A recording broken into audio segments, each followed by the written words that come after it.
Hey everyone, I'm happy to announce our next major club membership tournament, the Sizzling Summer Showdown. The event is going to take place from Saturday, July 12th through Monday, September 1st at midnight. As always, there's going to be two main divisions. There's going to be the largemouth / mixed bag division, and I'm giving away $500 to the winner of this division.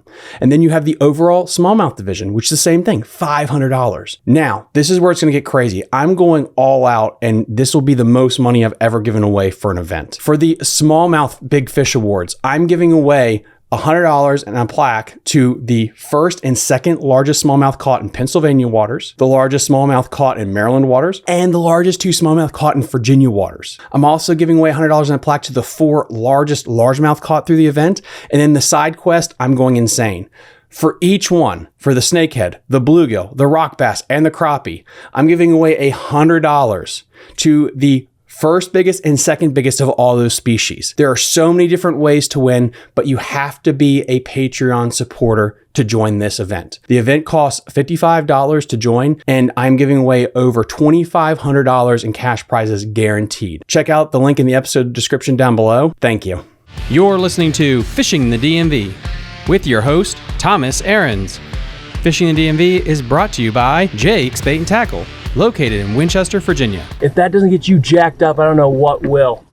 Good morning, everybody. Welcome back to Fishing the DMV. I'm your host, Thomas Ahrens, and today I am joined by local river rat and a smallmouth passionate aficionado for the Upper Potomac and all things river smallmouth, Charlie Russell. Charlie, thank you so much for coming on. I really appreciate it.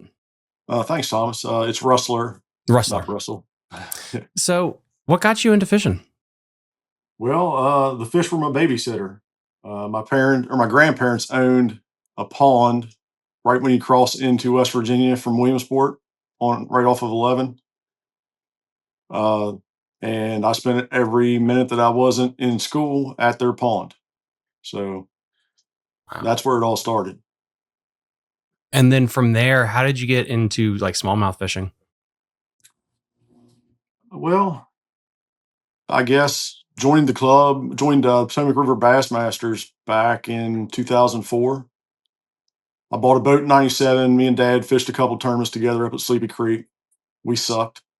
And then in 04, I joined Potomac River Bassmasters, and they fished mostly the Upper Potomac and the Susquehanna. So that's pretty much where it started. My grandfather took me out a couple of times, like at Big Slack and stuff like that, but we were mostly catfishing and things like that when I was a kid. Yeah, I heard back then Big Slack was a lot better than it was now. I didn't bass fish back then, so I'm not sure. What was the biggest catfish you caught out of there? Oh, heck, I don't know. 24 inches or so. That was in the catfish tournament I fished maybe 15 years ago or so, but nothing huge. How much has the Upper Potomac changed in that time? It's kind of gone. It's come and gone. That's the thing. It's gotten worse, and then it's gotten better, and we're kind of on an upswing now. It's fishing pretty well now. I mean, where would you rank it right now compared to, fishing it your whole life, basically? Like, would you say this is like the best it's been? It's kind of mid, like where would you peg it? It's hard to say because I really haven't fished I haven't fished slack water for a while. So I don't know. The weights I'm hearing coming out of there are obviously better.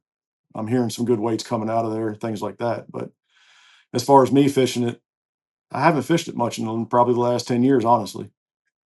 I spend most of my time on the Lower Potomac.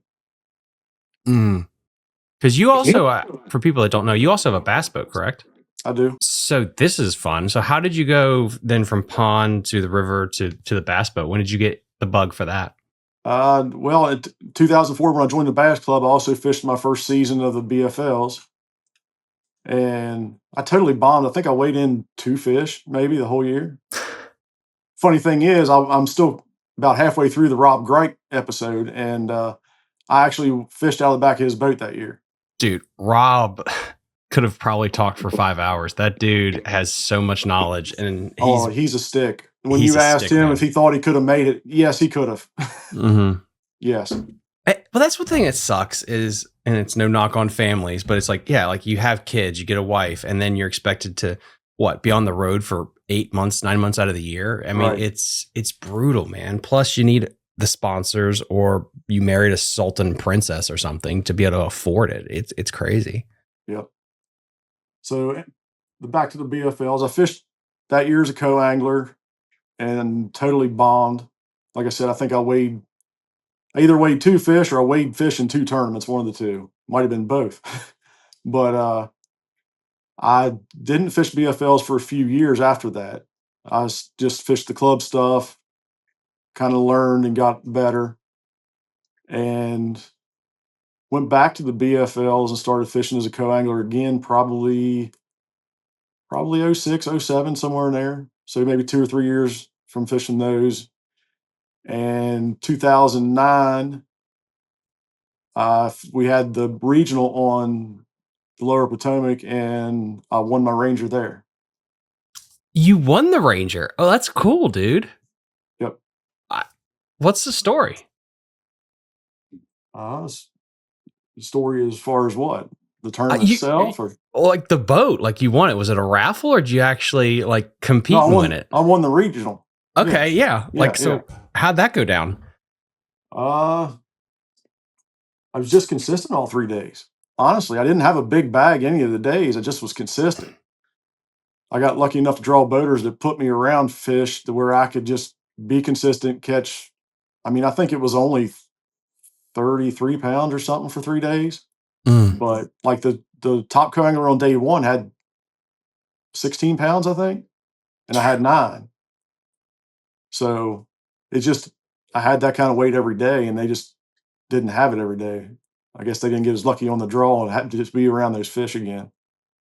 What point did you think you had a chance? Man, it's weird. When you win a tournament at that level, even at the club level, there's things that when you think back after you won the thing, there were signs. And it was just crazy, the things to think about. Yeah, there was just signs throughout the I guess you say week. It was a 3-day tournament. There was just signs here and there. I really didn't think I had a shot after the first day. And then the second day, what did I have the second day? Oh, I can't remember what I had. Anyway, I had a little bit more weight the second day, and I slid up to third place. And a buddy of mine from here that was down there fishing and had fished them for years said, "Man, you're going to win this thing." I was like, "I don't think so." I said, "I'm still back a little ways, but there's always a shot. I mean, I'm sitting in third." So, and then day 3 in the final round, and just weird little things like my favorite rendition of the national anthem was Leanne Rimes when she hits that high harmonics at the end. And they played that one and went out. And the guy I was fishing a buzzbait on a grass edge. And he was catching probably 10 to my 1. I was like, I'm not going to catch a fish behind this guy throwing the same thing. So I tied on a frog and tossed it up in the middle of that grass. And he was catching 2s and I was catching 3s and 4s. Well, it didn't take him long to figure out that he'd rather catch those than 40 or 50 fish. So the competition began pretty quick and kind of shut me down. Anyway, I had one good one and a couple decent ones. And late in the day, I only had 4. I'm thinking I need that 5th one to win this thing. And we pulled into a grass bed that heck's now off limits there at Quantico base. And I pitched into the grass, got a good bite, set the hook. I thought this is the one. Like I'm going to blow this out of the water with this fish. And it's a catfish. I ended up going in with 4 fish thinking I lost this thing. Well, those 4 fish weighed more than my other 2 limits the first 2 days, and I squeaked it out. That had to have been surreal, the drive home. It was. It didn't sink in for a while. It was kind of hard to believe. Was it a learning process from a competition standpoint, being a competitor, going from the back of the boat to the front of the boat?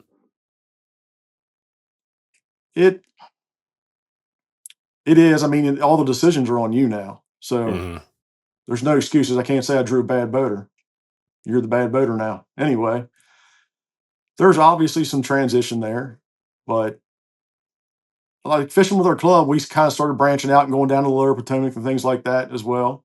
And I was building that confidence up, and I was at a point where I thought it was obviously, honestly, perfect timing. And apparently it was, because the next year I fished the BFLs as a boater and qualified for the All American again. Mm. What was the biggest lesson that you learned moving to the front of the boat that new people really could use? Was there any piece of advice you could give them?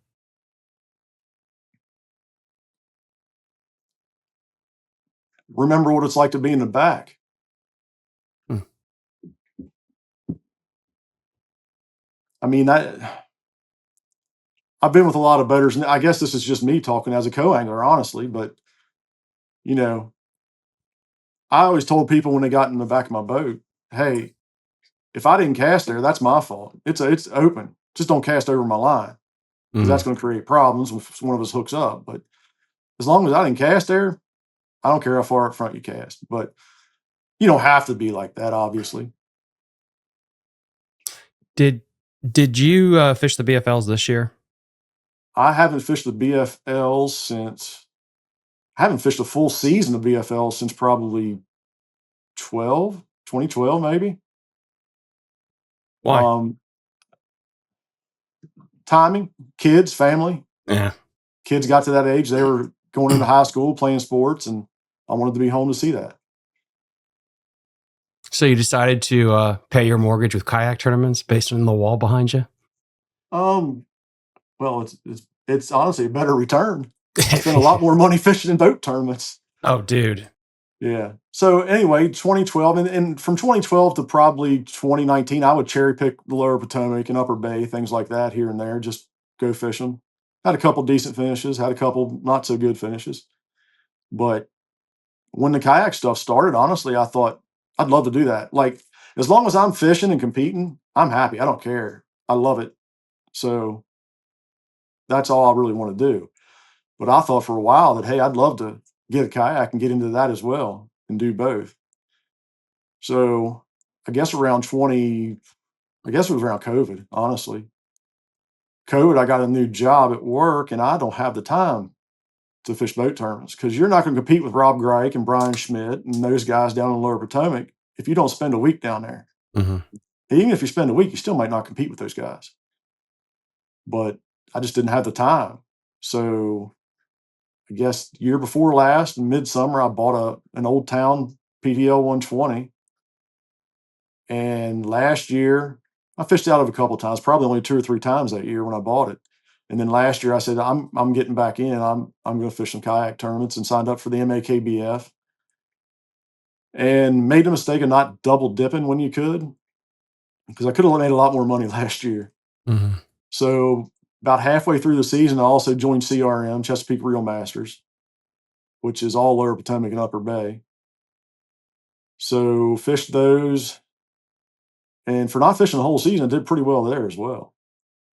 I think I was 3rd or 4th for Angler of the Year, and was down a tournament from everybody else. How much experience do you have at this point in the story, how much experience did you have with smallmouth on the rivers? Quite a bit. I mean, like I said, my old club, we would do Upper Potomac, Lower Potomac, Deep Creek. Raystown came in later in the picture, and the Susquehanna. And we was probably on the Upper Potomac and Susquehanna 3 times each a year. So quite a bit. But that was with a boat. Was there any kind of learning curve going into a kayak with that? Yeah, I'm still learning that. Yeah, it's different. Can't fire up and go somewhere. That's yeah, I'm still learning that one. That bit me this past weekend. What are you running now? I bought last year, about midway through season, I bought a Innovative Sportsman Osprey 1436. Oh, there you go, dude. I mean, you have the perfect setup then for the river. Yeah, yeah. And it doesn't do too bad on lakes. It sucks in the wind with the coming over the top. Mhm. You know, it goes through waves, not over them. But in the same sentence, I'm old, big, and clumsy, and I would tend to probably roll a plastic kayak over, and that one you're not going to do it. It's also, I mean, allegedly, because I haven't been in one yet, but it's supposed to be fast, real fast. Yeah, I'm coming from the boat side. I'm not. Oh yeah, I mean, the relative. speed's not translating. But when I bought the Old Town, my intentions were to not buy a motor, and I got out there. Of course, MAKBF started off last year at Lower Potomac, and you know how crowded that is. And when Mhm. everybody launched and they're blowing my doors off, I thought, maybe I need to buy a motor. So Yeah. I got the Newport NK300 and put it on the Old Town. And like I said, halfway through the season last year, I bought the Osprey. It definitely is a game changer when you get a motor and you get that river kayak setup, because it's basically and I want to say, first thing that comes to mind is a poor man's jet boat, but that's not fair. It's a really budget friendly option compared to buying $100,000 like Raptor inboard jet. Yeah. And you're sneaky too. In a lot of situations, you can be really sneaky on them.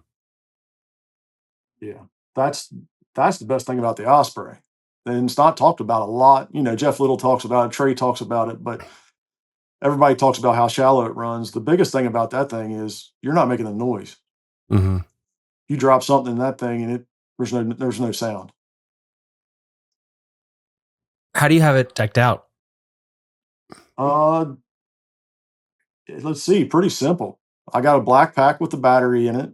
Uh, I won a power pole at the Ike Foundation tournament on Muskogee last year. So Cool. I was going to sell it. I actually posted it on Facebook to sell it. And at the Conowingo earlier this year, my anchor got stuck and I had to cut the line. So going into the next tournament, I was like, well, I got to have something. So I'll just throw that power pole on and get me by until I get another anchor, because I wasn't going to have it in time. So I put the power pole on, and now it's not for sale. It's staying on the boat. Was that hard to got jerry rig on there, or did you get Trey to help you out with it? with the motor kit that he sells, it's set up for two of them, one on each cool. side of the motor. It's already ready to screw it in. Dude, that is slick, man. That is real slick. Yeah. So it's got the Anchor Wizard. I got the radius anchor from Anchor Wizard on there. Got that going up front. I got the Yak Attack phone holder on it. Won that at the Ike event. And honestly, I had no interest in it. And then when I won it and tried it out, it's pretty good. Pretty impressed with that. I got the left side pretty much completely clear to land fish. I have everything on the right side because I'm right-handed. That way I can pull the rod here and go out the net with the left. I do have the native little mesh bag type thing to put 3 tools in that hangs off the side, which has the fish grip, pair of pliers, and scissors. I got the native for the tackle boxes. It goes under the seat, under seat storage. That's not the native. Cat gear maybe is one of them. Anyway, I have that under the seat, holds 4 boxes. And then I keep pretty much all my plastics and a couple smaller boxes in a the thing on top of the black pack. Can't even think of the name of it right now. Guys, that is an absolute sweet kayak setup, especially for all the rivers that we have around here. I mean, it sounds like you've been absolutely killing it on smallmouth rivers. Do you have a preference between the Upper Potomac and the Susquehanna? Oh, Susquehanna all day. Yeah. Yeah. What's the major differences you see between the two places? There's better habitat on the Susquehanna. There's more fish. There's more forage, which is why there's better fish. The places that are fertile and have things to eat is where the better fish are. Hence the Lower Potomac, the Susquehanna. But like I said, the Upper Potomac's coming back, and it's fishing pretty well. It is, and especially the section that they have most of the tournaments on now, which is like for the people that are going to be listening to this when it gets uploaded, from the waterfall all the way up to the confluence. That's a big area, and it does seem more Susquehanna-y in that section compared to when you go up towards like Shepherdstown or Paw Paw, where it is. Right. You could throw a baseball across those sections. That wide gap after the confluence, it gets pretty wide, honestly, for rivers around here. Yeah. Where do you live? Is it Maryland? No, I live in West Virginia. West Virginia? Okay. Yeah, you are up near me. Okay. Yeah. Is that the part of the river that you usually call home? Is the one right next to you? Yeah, I guess Williamsport would be home. I probably fished Big Slackwater the most, but Is Big Slackwater, Williamsport, and Four Locks. Did you get sections I fished the most? Was your home impacted at all by the flooding? No. Okay, good. Where I live now, I'm up next to Sleepy Creek Lake. So. Okay, awesome, dude. Yeah, it's bad. It got really bad here. If you guys don't know, since depending on when I actually finally get to upload this thing, it got to be about Noah's Ark apocalyptic type of flash flood we had on the Shenandoah and the Upper Potomac here. Williamsport was almost underwater. I think Cumberland, Maryland legitimately was underwater for a hot minute there. And I have not been back to like Big Slack in my boat or anything to see what that place is like. But it was so bad that like at Dam 4, somebody took a picture on the Dam 4 Facebook group and like you couldn't see the dam. It was just like this little current hump because there was so much water ripping. I've never seen it like that before.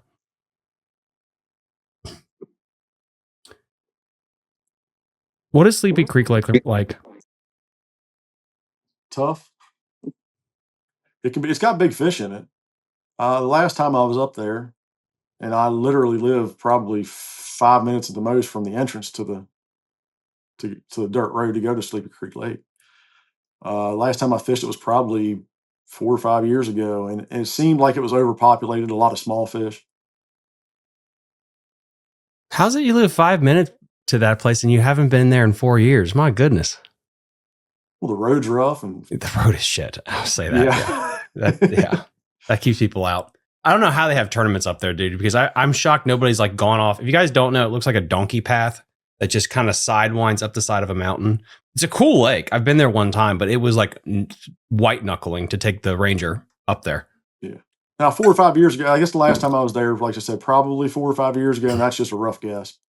Honestly, the roads weren't bad. I could go 35 the whole way to the lake. Mm-hmm. But like I said, there's tournaments up there here and there, but usually I'm somewhere else fishing. There's better places to fish. That's why. That is true.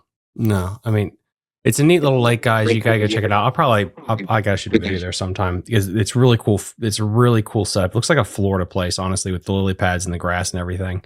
Or at least it's what it was like when I was there, so many years ago. You have fished a couple of tournaments on the Upper Potomac. Were you pleasantly surprised or kind of like, it was okay with how it fished this year? Because it's interesting, like we said, like in years past, there's been big fish kills. The river's been up and down. I know there's only about 30 people, I think, in that Jackson. Maybe it was like 25. It was a smaller field in that Jackson when you fished. Yeah, it was 26 at the last one. As far as the way it fished, I felt it was kind of on par with what I expected. Like kind of back what I remember back in the day when we used to go there a good bit. We did a lot of winter fishing down around Brunswick then, and it's really good days in the winter. Of course, once you get later in the year, you kind of don't have the days like that anymore. But I kind of felt the first tournament we had was on par with what I expected. Decent fish, mid to upper 80s is kind of what I figured it would take to win. And judging from years past, that's what it was taking to win there at that time of year. With all this rain, do you think this is going to help or hurt the fishing in the next couple of weeks? I don't know. Later you get in the year, the less those big fish show up on the Potomac, it seems. And maybe that's speaking from slackwater experience. I don't know. But it could be the time of year. It could be the rain. I don't know what to expect. I really don't. So you think it's going to take, if you had to guess, more inches or less inches to win the next event? Less. Wow. Ooh, God damn. Yeah, I'm nervous for the rivers around here. I mean, I think they'll recover without a problem. I mean, I had Ethan Stone talking about the new river when it had the hurricane come through, and now it's just it's killing it. But the fact is, that's like a 6-month difference now with this massive flood that came through. I am curious how long it's going to take things to kind of settle back down on the Upper Potomac and the Shenandoah. You know, who Yeah, knows? me too. I just saw a graphic that said we're looking at another 2 inches of rain this week. Which, So yeah. And it's interesting with that. Like, if you're a tournament director, like, what do you do at that point? Do you just postpone? Like, it's one thing in a tidal system, if you guys don't know, because what you're afraid of is like the debris, because the flooding is not an issue in tidal. But on a river system, it is kind of like I would not want to be a tournament director with no, how much rain we've gotten. no, we were supposed to go this past Sunday, and they postponed that till July. So that was a good call. Which club was that? That was the Jackson, the USA Bass and Jackson Kayak Trail. They were supposed to have another one on Sunday on the Upper How Potomac. many do they have? 5.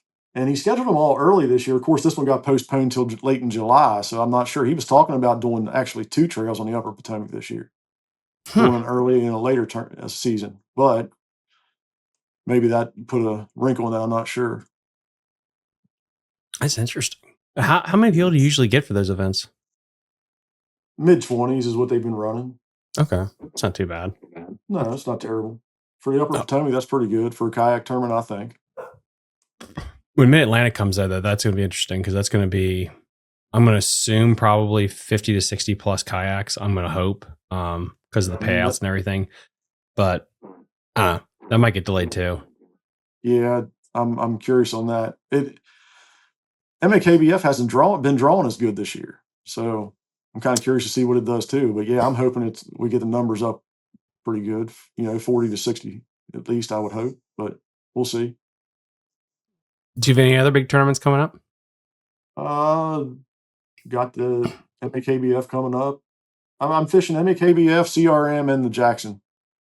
I'm fishing those 3 trails, and I'm fishing the 2 trails of the Jackson, the Upper Potomac and Conowingo. How did you feel so far with your season with MAKBF? Mediocre.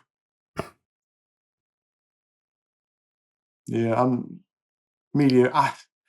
I'm sitting okay in points. I'm like 5th or 6th in points, mostly top 10s, but I didn't cut checks, so it's mediocre. It's not good enough.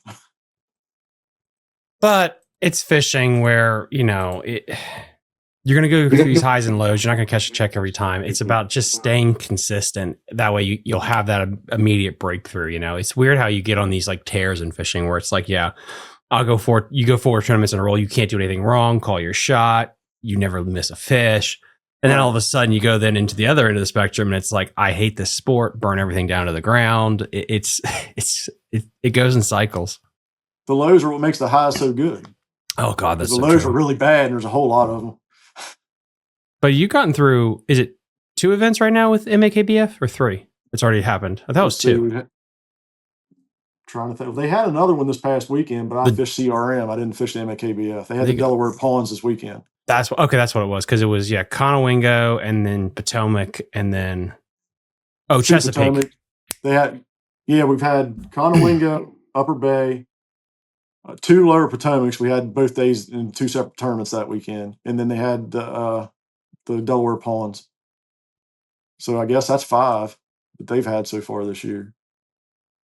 We still got Upper Potomac and Susquehanna coming up. How did the Upper Bay go for you?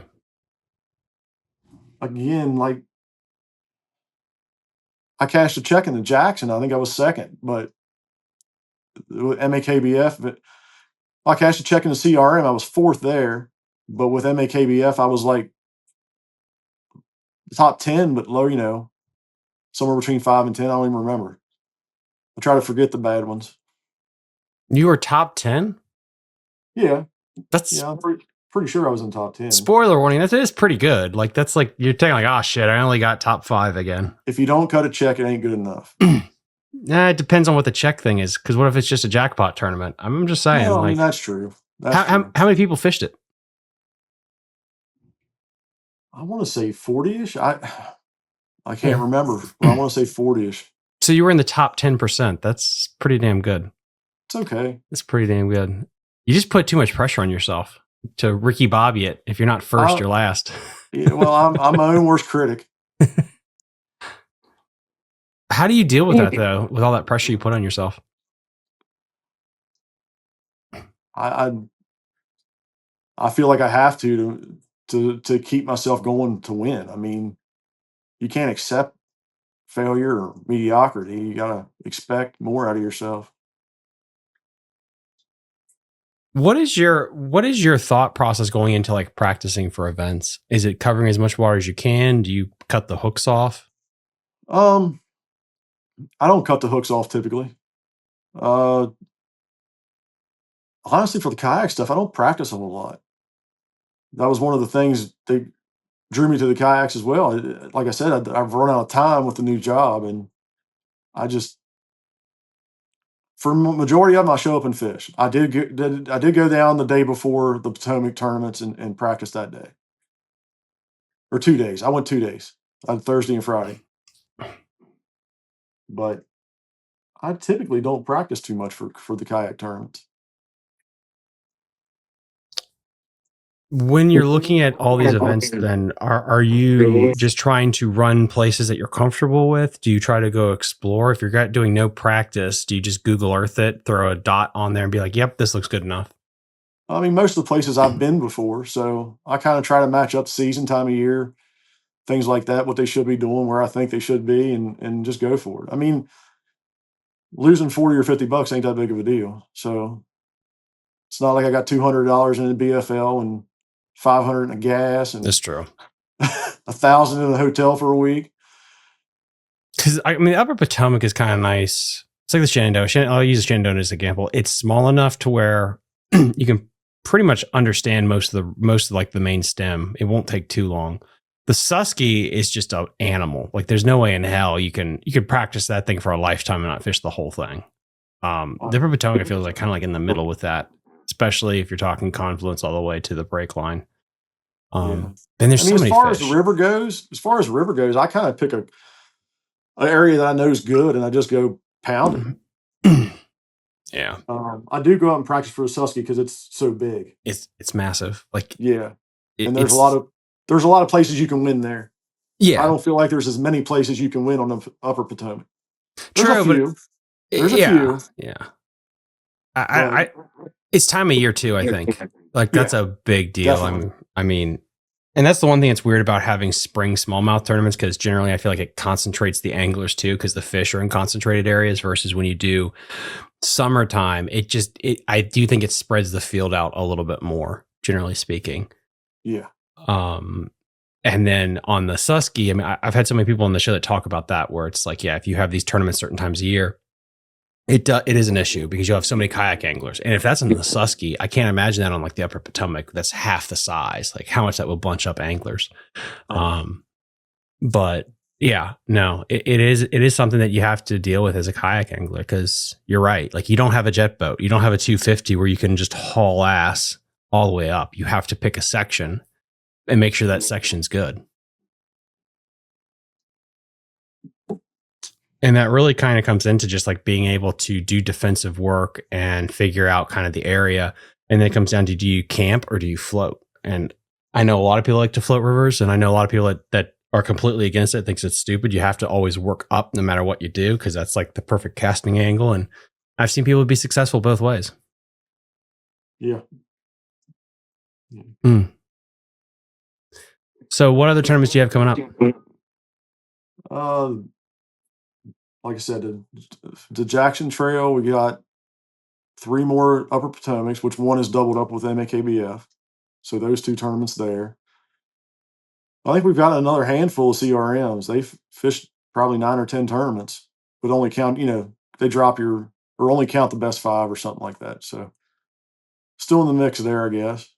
And the rest of the MAKBF, so that would be Upper Potomac, Susquehanna, and I'm not sure if there's anything else there or not. No, season's starting to wind down, which is crazy. It's not even June yet, and I feel like most of the seasons are almost over. Yeah.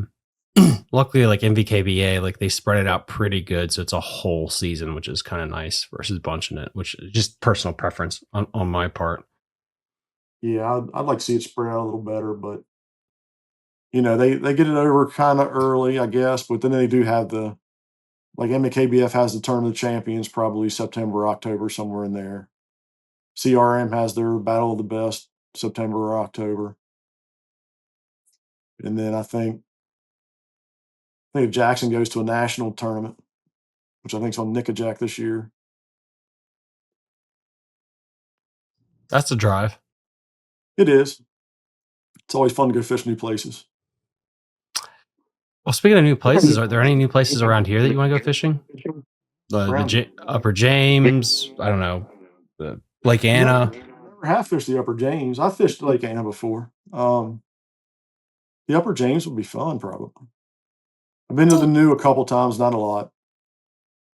Upper James is neat because it doesn't get the accolades that like the New River, the Susquehanna does, and it's long. Like I can't. It's deceptively long. Like I think I know the section from Richmond down the Tidal portion, but then you look at that section from Lake Moomaw, the Jackson confluence, all the way down. You're like, holy shit, that's a bunch of smallmouth water. Granted, not all of it is smallie water, but it's insane how much there is there that just doesn't get the love that it deserves. Right. And we did. I'm thinking here. We had to be the football championships this year. We went down to Charleston and watched the football championships, and on our way back, we detoured because there was a snowstorm. And there was a wreck in Frostburg, and 68 was shut down. So we drove through all the back stuff coming up through West Virginia. And there's a lot of nice looking little rivers down through there. I'd love to try them out. Just worried they're not that great. But they look really good. That's the fun part, though, is there's so many creeks and streams, and especially like Virginia, like there's so many where you could just pull over on the side of the road and you might be the first person that's ever made a cast there in some of these places. Right. Yeah. Well, and I forgot about that. Back in the day, I guess when I was just in high school and just out of high school, we used to go to the South Branch a lot and float to trough. We used to do that quite a bit. Ooh. Which is kind of also what drew me to the kayaks is, I like simple. Even my bass boat's not set up crazy. I think I have a little 5-inch screen I put on it. That's all you need sometimes, dude, especially when they're shallow. You don't need any of that fancy stuff. Yeah. You said the South Branch. Like, how far up have you explored the Potomac? Have you gone all the way up to Paw Paw and way past that stuff on your kayak yet? Yeah, we like I said, we used to fish the trough, which is between Romney and Moorfield. So yeah, we've been way out there. It used to be good, and then trying to think about that, they had a fish kill up there, and everything went downhill. And didn't fish it for a few years, and then we went back because my grandmother, she's gone now, but she wanted to go through there. So me and Dad took her up in a canoe, and he took her in a canoe, and I went in an inflatable pontoon that I had back then, and we took her down through there, and it was coming back. I had a couple 4s that day, so it was actually coming back pretty good. I think it took like 4 or 5 years to come back to where it was decent again. Yeah, there's so much river up that way. It's crazy. Like that's something I would like to get on somebody's jet boat and go explore at some point, is up into that area, because you can go so far into the wild, because that's what it is. It is the Wild West when you get up that far. When it comes to getting boat ramps, gas, and all that stuff to kind of get up in there. Yeah, well, that's why they call it the trough. It's 7 miles, and once you're in it, you ain't coming out of it till you're out of it, till you float out of it.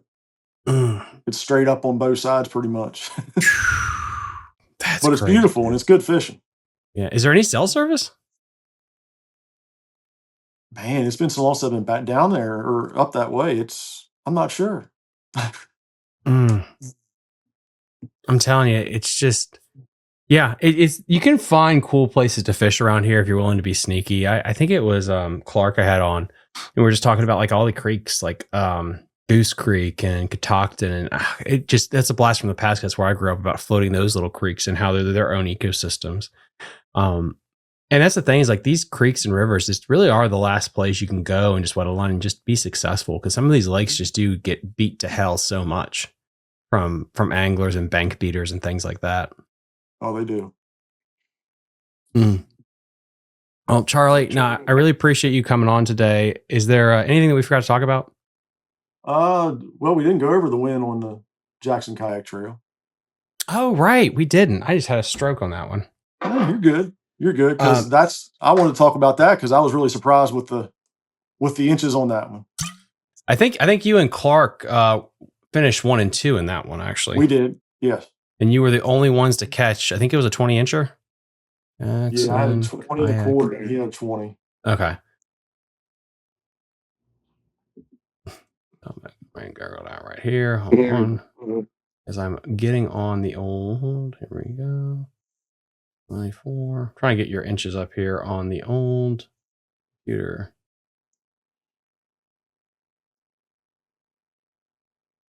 Where is it? 2025. Oh, it's 2025. Jackson, please get your website to be better. That would make my life way easier to find shit. All right.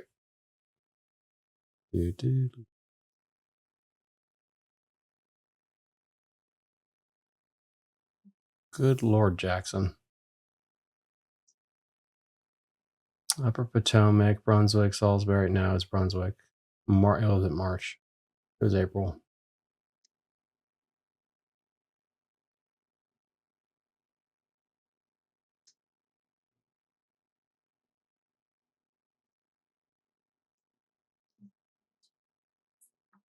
July.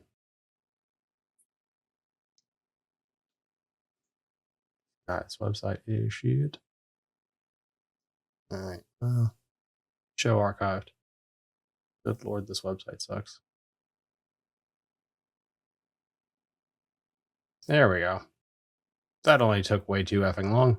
All right, let me timestamp that so that looks all cleaned up in post-production. There we go. Thank Christ. All right, so 95.25 inches, 91.50 for second place, which was Clark, who was on the show a couple weeks ago at this point. Yeah, I mean, dude, 20.25, 19.5, 18.75, 18.5, and 18.25. That's 95 inches. That's a hell of a bag. And you're saying you think it's only going to take like 80-ish or less going forward, man? This is that's some daunting length there. Well, I think high 80s maybe. If we still go May 31st, high 80s, I think maybe 90, which is kind of what I felt about this one, the one that I won. I didn't think 95 was possible. I thought 90, 91 maybe. You could do it if you had a really good day. But you were splitting water that day too, correct? With other competitors? One other competitor. Oh, that's not bad. Okay. No, it wasn't bad. Because I know like Upper Potomac and Potomac can be like a traffic jam. So I guess because that part of the river too, it can handle some pressure. It's not like I've fished events on the Shenandoah where it's like, well, I'm screwed because there's 2 other people. And it's like, there's just not enough room to split fish, which I think that's also so important. Like you said about not just the area, but like when it's your time to win, it's you get the area to yourself too, which is so crucial when you're doing a float trip on parts of the river. But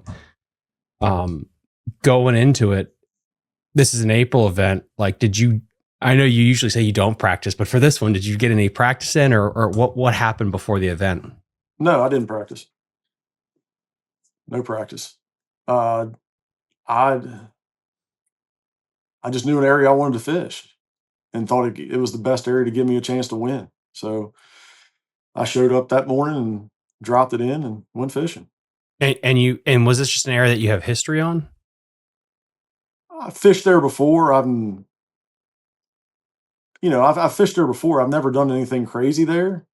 I know a lot of tournaments have been won there, but I've never done anything crazy. I've caught fish and had good days there, but I felt that place gave me the best chance to win. So how'd that day progress for you? Well, it started out, I was getting ready to leave the ramp and go to where I wanted to start, and where I'm sitting, I'm like, it's that time of year, they could be here, I don't want to blow through any fish or anything. So let's just sit here for a half hour and wait, which was terrible, almost unbearable just to sit there and wait. But honestly, I had 4 fish before I ever left the boat ramp. Time Those out. fish, Wait, what? I had 4 fish before I ever left the boat ramp. You just fishing from the boat ramp? Well, I pushed the kayak out off the boat ramp to where I could actually run the kayak. And I was like, there could be fish here, so I'm just going to fish it. Hmm. Now, those 4 fish were between 13 and 14 inches. But it calms your nerve if you It does. Yeah. Yeah. A limit of fish and catching fish, it calms your nerves, and trust me, it helps. They may not help at the end of the day, but it helps mentally. So went up to where I wanted to fish, never caught a fish, and probably went 45 minutes or so and didn't catch another fish. And then hit a spot, caught a 17 3/4, I think. Fished around. I'm going through the video now. I actually recorded this, so I will drop it on YouTube after the MAKBF tournament. And so anyway, fished probably 3 hours and caught plenty of fish. I think one 18-incher maybe in that time. There we go. And then later in the day, just finally got into a little better quality fish. The 20 and the funny thing is I skimmed through the video just to see, but I felt like the 20 and a quarter and the 19 and a half were both like back to back, like within, a couple yards of each other and within a minute or two of each other. When did this And I happen skimmed in through your the day? video. Huh? When did those 2 fish happen in your day? 2/3, 3/4 of the way through. So noon? Yeah, probably around noon. Oh wow. So you were getting to the end of the day then. Maybe. Yeah, probably 11 or noon. I don't know. It's hard to tell time, man. And so anyway, I thought they was really close together, and I caught them back to back. And I skimmed through the video. I caught 2 fish in between them. So, okay, so yeah, here's the thing. It was afternoon because I'm trying to think what was the end time for that tournament. 2:30. It was 2:30. Okay, so it had to be after 12:30 that I caught those fish, because he still had it set up to turn off. Somehow the time changed. He had it set to turn off, and it turned off 2 hours before instead of an hour before on the leaderboard. When the leaderboard turned off, I had 91 and a quarter. And to be dead honest with you, I thought I had it at that point. I didn't quit. I wasn't going to lay off of them, but I thought I had a pretty daggone good shot at winning the thing. And so anyway, I caught those 2. It bumped me up to 95 and a quarter. And at that point, I thought, if somebody beats me with that, hats off to them, because Upper Potomac, that's a hell of a sack of fish. But dude, yeah. I mean, it's just 5 inches. I know in kayak it's a lot, but you were just 5 inches away from 100, which is like, that's Susquehanna level territory, which is insanely impressive for this type of river. You mentioned going to your spot strategically. How far did you have to go from the boat ramp? Were you worried about making like a long run? Were you going like a 30 minutes to an hour to get to it? Like, what was the strategy? No, I was fishing an entire area. It wasn't a spot. I was just fishing everything I saw. Just covering a lot of water, honestly. And there's the crazy thing. I heard you forget who, you may have been talking to Clark on that episode, and you was talking about Potomac comparing to the Susquehanna, and I thought, it's never really compared to me. Like, there was not a lot of similarities in how I fish it and how I catch fish and how the fish act. But that day, I'm going to tell you something. I would have thought I was on the Susquehanna. Why? They were flat crushing that spinner bait, and I watched them eat it almost every time. You say that it doesn't have a lot of similarities. What do you mean? I've never had those type of days where they are as aggressive. Like, Susquehanna fish are like Charlie Manson. They just want to murder everything they see. Potomac fish, they want to sit there and look at it and take a few minutes to decide if they want to eat it a lot of times. But again, maybe that's for me fishing slack water so much, Williamsport, Four Locks.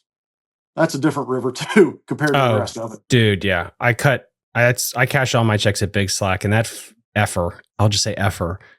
They're handsy little gay fish that just want to sit in 20 feet of water and take an hour and a half to make a decision. And then you get ecstatic when you catch a pounder. It's like, oh yeah. They are. But I don't fish it very often at all, but I still do love that place just because of the history there. Yeah. Because our club used to hold the tournament. We held a spring, I say, but it was mid-June when it opened up. And we'd held one in the fall. And one June that we had, I think, 82 boats out of the Fishing Game Club there. Oh, Butch Ward.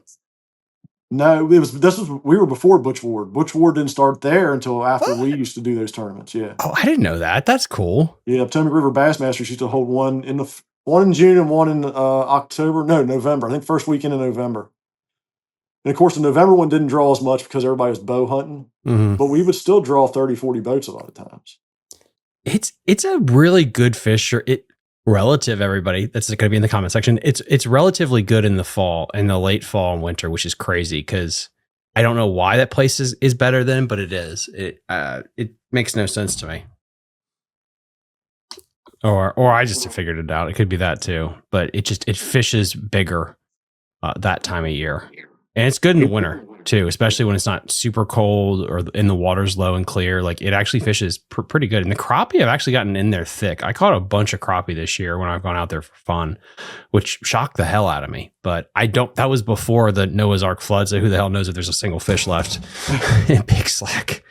So yeah, that's awesome. I'm interested about that, but I'm getting off topic here. No, because like Clark talked about like having to dink and dunk baits and just sit there and shake it and work a small area. But it sounds like your plan was just to keep new water in front of you the whole time and not try to recycle water. Yeah.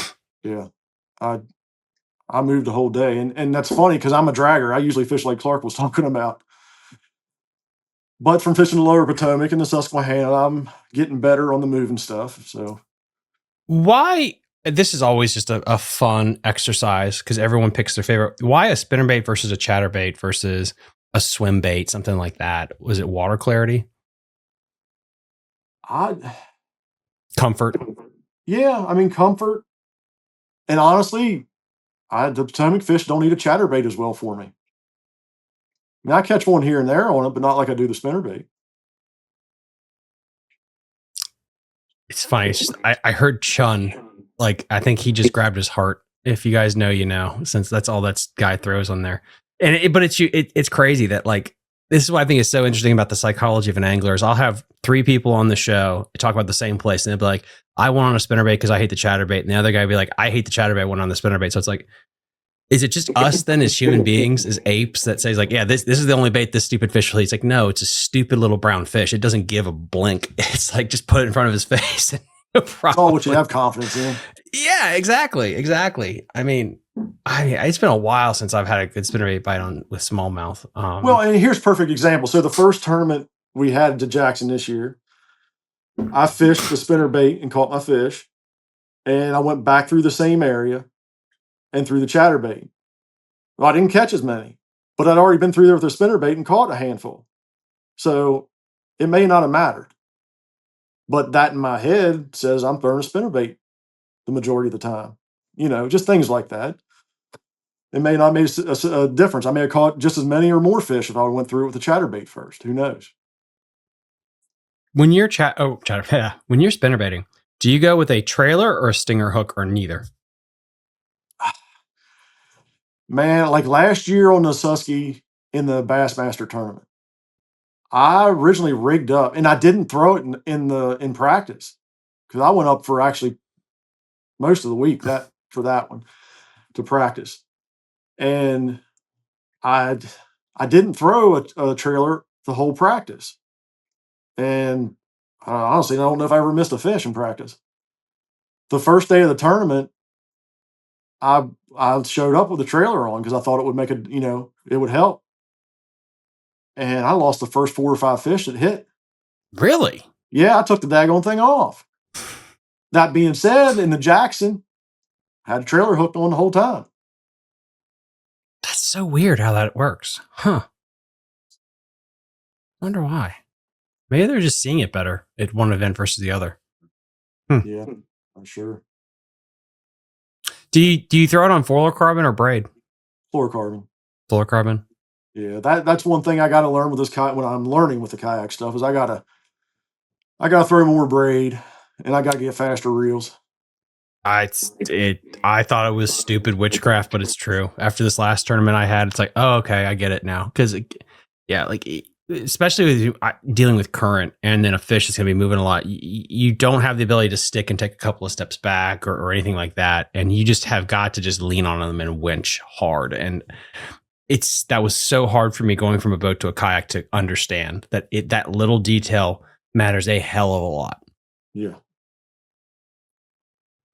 I mean, hard to catch up to them when they run at you. Yeah, especially in high current, and even like if you're dealing with thicker cover on like the Upper Potomac or the Upper Bay or the Potomac, if you set the hook into something, you're scooting forward. Yeah, like, that's the other thing. When you pull into them, you move the kayak towards them. Mm-hmm. Yeah, definitely. And it's hard for me because, man, I love to throw a swim jig in the grass, and I like my setup because of the speed and because of all the components to everything, because of the fluorocarbon line, because of the size of the fluorocarbon line. You know, I like my setup because of all that. It's hard for me to get away from it. If I go to a faster reel, it's going to be harder to fish that swim jig the same way. It's going to speed it up, and I don't want to speed it up. So I'll work my way there. It's an evolution. I will tell everybody that if you're listening to this, the devil is in the details with that. I missed a bunch of fish last year, and I really didn't want to admit that it was just because I didn't adjust my gear ratio and my line size and all that other crap. And you know what? At this point, I'm like, maybe there's something to that. Honestly, when you're switching from boat to a kayak, which is interesting to know. And the other thing too, like looking through video of the day, Saturday, at least for me. Just positioning, like it is so critical to make sure that you're in good positionings and you have the kayak set up correctly. So when you make a cast, you can deal with the ramifications of the cast. Because if you just yeet one behind your back shoulder and you actually hook one, you're in a terrible angle to deal with the fish. And again, it's like you tell yourself that for one cast, but then you have to repeat that the whole day because the one time you don't, that's when you're going to get screwed over. That's when you're going to have the biggest one bite, and then you're not going to be able to deal with them, and you're going to lose them. Yeah, all the things I'm learning from switching over from the boat.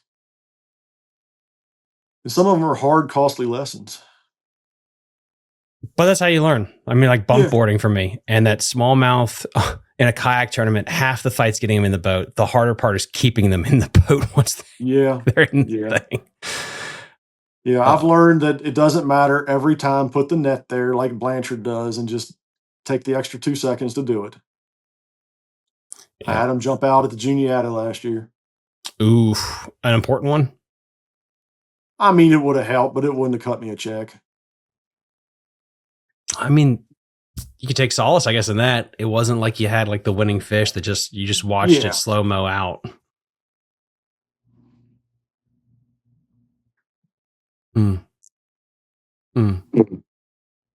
Yeah, I don't know, man. It's been a lot. It's been a fun experience switching to the kayak. But getting back to your tournament, I mean, again, 95 inches. I would have personally been like with 90 inches. I probably would have felt comfortable. But you blowing it out with 95 is absolutely insane.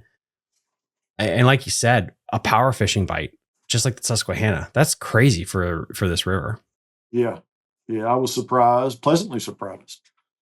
It was a lot of daggone fun. I'm gonna tell you, I never expected. I think I put 14. I submitted 14 fish, but I probably caught between 20 and 40. That's awesome. Yeah, it was a fun day. And like you said earlier, that was the last tournament that you fished, correct? Because this last one got canceled. I fished CRM Saturday on the Lower Potomac. How was that? It sucked. It was out of Poe. It was out of Pohick. Ugh. Yeah, it was tough. Grass ain't in Pohick like it used to be. Grass is not in a lot of places like it used to be, and that's a concern, man. Yeah. I mean, well, I had high hopes for it because we fished that was a Bass Pro Open. We fished that. We finished fifth, I think, in that tournament. on the Potomac and qualified to go out to Missouri. Oh, cool. And the spot we qualified from was in Pohick. Of course, Saturday's tide didn't line up just right. Yeah, the tide didn't line up. The weather conditions weren't great. The wind wasn't great. Like it was. Yeah. I mean, even the BFL guys were saying like it was absolutely brutal to be out there. Yeah. Well, in Pohick, it wasn't too crazy. We were limited. We couldn't go outside of Pohick. Not that I would have wanted to. Typically, I would have, but that river was nasty looking. Mm. Good Lord. Yeah, I think I caught 4 fish within the first hour and then never caught a keeper the rest of the day until 2:44. And lines out was 2:45. That's crazy, man. I mean, dude, it sounds like you're having an absolute hell of a year. I mean, 95.25 inches of smallmouth. You're killing it with Mid-Atlantic. You got a couple more big events coming on right now. What do you think is going to be the key for you going out the rest of the year? Well, the good news about the rest of the year, I think I'm going to have to start practicing a little bit more.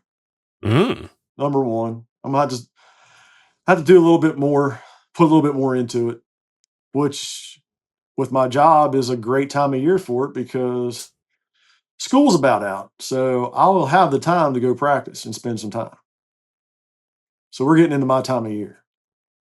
Yeah. And hopefully the weather starts cooperating too, so you can get out more and start doing some exploring. Yeah. Well, man, it's been a windy year. Mm-hmm. Yeah. Although wind in that Jackson was unreal. Windy and wet. Windy and wet. Yeah. I mean, I would have rolled the Old Town at least 5 times that day. Really? Yeah. Yeah. I mean, I was worried the Osprey, the way it just felt like it was going over. But the Osprey, it takes a hell of a lot to make that thing go over. So I was really glad I was in that. I was really glad I had the NK300 because that thing's a beast. It's going through all that stuff, the current, the wind, it doesn't matter. I got the rock guard from Trey, so it's going to go right over all those rocks. We're good. Yeah, huge shout out to Trey with everything he does. And it's not just about the kayak too. Like guys, he'll pimp out any custom rig that you want. He has probably the best, if not the only rock guard in the game for whatever electric motor you want to put on your kayak. I mean, go check that out, dude. It's really, really good.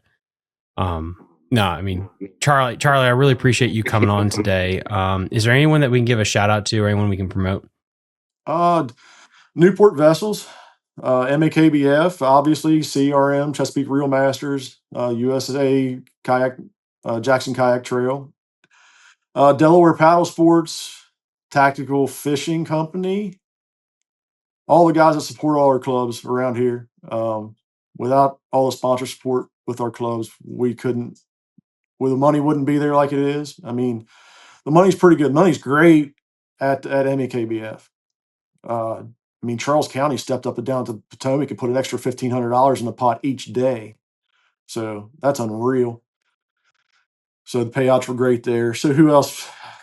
It's hard to think of everybody that supports us. What is that? Fishing Online. They support MAKBF. They're a sponsor. Chesapeake. It's hard to remember everybody. It's easy to remember the Jackson guys because they keep giving me gift cards from Delaware Paddle Sports and Tactical Fishing.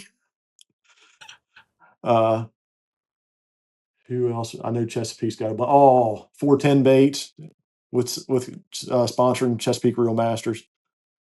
And he does a heck of a lot of stuff. He judges a lot of the tournaments for us. And, he's out there running a camera boat with Carl sometimes, which that was early. Carl's fishing now. So Carl pulled double duty on Saturday. He fished and ran a tournament. So good for Carl. That's awesome. Yeah. Yeah. If you love the Lower Potomac and the Upper Bay, that's a great group to get in with because every tournament's there. And it's a great group of guys. And all of them have been great groups of guys. That's the one thing I've noticed with the kayak side. Everybody's been great. There seem to be a lot more issues on the boater side. I don't know.